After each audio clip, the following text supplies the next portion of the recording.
Hey y'all, so I'm coming to you today from 1 Samuel chapter 15, and this is where the Lord rejects Saul as king.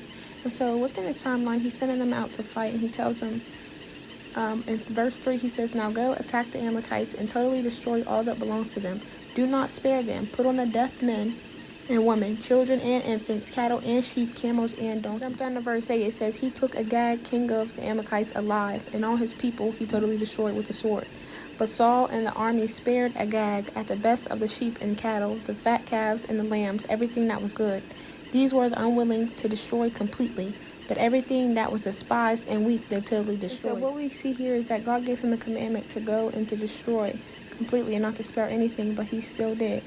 Now when we go over to verse 20, it says, "But I did obey the Lord," Saul said. "I went on the mission the Lord assigned me."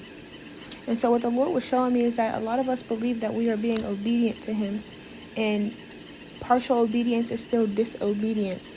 And verse 22 says, "But Samuel replied, Does the Lord delight in burnt offerings and sacrifices as much as obeying the Lord?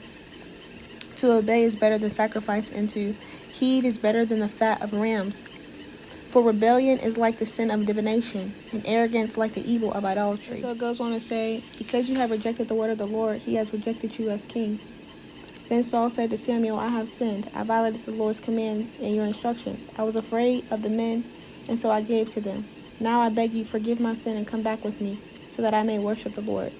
And so what I want to highlight here is a lot of times when we feel like we are being obedient to God, when really we're being partial obedient, it stems from a spirit of fear that's laying dormant. And he said, "I was afraid, so I gave in," which also goes back to temptations. The temptations that we have to pursue our own desires leads to disobedience.